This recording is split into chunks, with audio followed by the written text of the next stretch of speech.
Hey there, how's it going?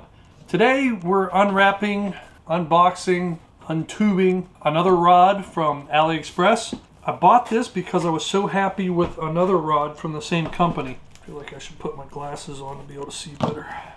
And so now, this wasn't the most expensive thing I bought over the fall sale, but it was pretty close because the shipping was over half of the cost on this. Sometimes, you have great shipping rates, free shipping from AliExpress, and sometimes on certain things you can't get the right shipping deals. So I think this costs like $30 for the rod and $38 to ship it or something like that. But what it is, this is the Obsession Trout Rod. It's called the 662 Ultralight.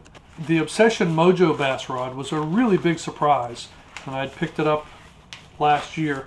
So when I looked to see what else they offered, this has been on my list, and it went on a decent sale. So what did they shove? They shoved something in there. They give you a little grubs here or there. I think last time I got blue. This time it's actually this one's a pretty good color, sort of a mustard yellow and green. Have to try that at some point, but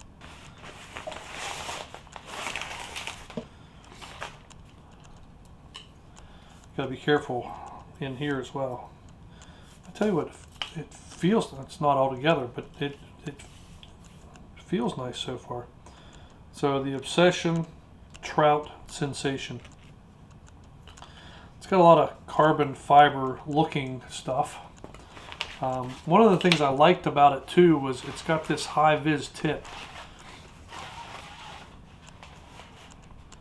See, I'm sure it shows up there, but I mean, look at that. It's like this bright yellow, and it's a good looking rod. Otherwise, I'm a little hesitant to put it all together inside.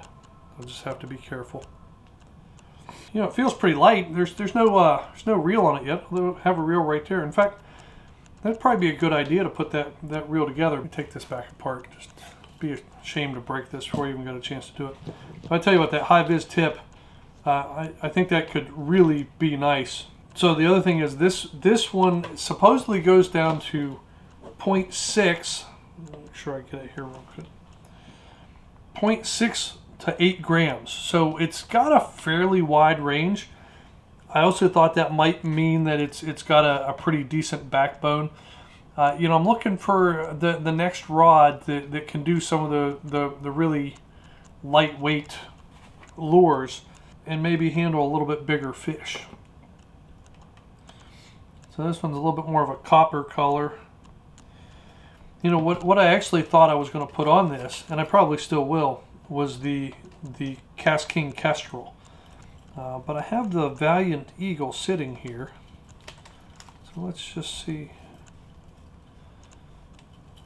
It seems to fit on there real well. It doesn't look too bad. Again, it's orange and red again. I really had planned to put this on the Mojo Bass rod, but we're going to give this a try real soon. 662 should mean it's a 6'6" rod. It's got seems like it got a little beat up there in the shipping. It's got a cork tip, foam grip, one-piece grip. A lot of the split grips hit me a little funny, so this one being a one-piece was something else that I liked the look of that. Hook keeper's sort of cool. It flips up. Looks like it moves around, so you can sort of get it out of the way. I don't know why you'd need to do it, but it's nice. It sticks up pretty good. Instead of having to dig right down around the edge, this sticks up and then you can flip it down. That's actually pretty nice. You can see here, essentially it's a $30 rod when it was on sale, but you can see here the acrylics build up. It's not really necessarily a wrap, but you can see there's just a little bit of bubbles in that. Hopefully that doesn't become a problem. All the guides look nice and straight. I think the big thing is this high vis tip. We'll see how it works out. Obsession is not a brand I'd ever heard of before. I was just doing some searches. I might even been looking for like Mega Bass copy lures, and then that Mojo Bass rod showed up. And it was a good price, so I figured, well, I'll give it a try. And I bought that. Sort of funny, it's on the opposite end. I bought it thinking, well, it's more of a power BFS, something I could throw bigger lures like the whopper plopper on, and maybe go after pike and bigger bass and open water. And then this is on the other end of the scale. Like, this is one of the most finesse. It's actually sort of like the lightest action, longest rod, that combo that I've had. So most of my really light action rods have been 5.5 foot or less. This one's 6.5 foot.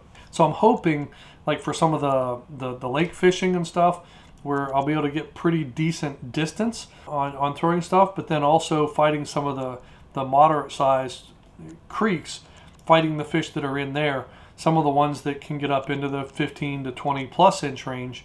As much as I love the limmer and wind shadow, although it's handled some bigger trout, it's really a struggle. And so I'm looking for something that can fills in another gap, right? It's a little bit lighter action, because I've got the 2 glass rods. The wind shadow will throw really lightweight stuff really well. It can only handle up to about 4 or 5 grams. I've got the Major Craft fine tail glass. It can throw down to like 1.5, 2 grams, and it throws up to at least 7 or 8 pretty easily. It might go a little bit higher than that, but I don't think I have any trout stuff that goes above that.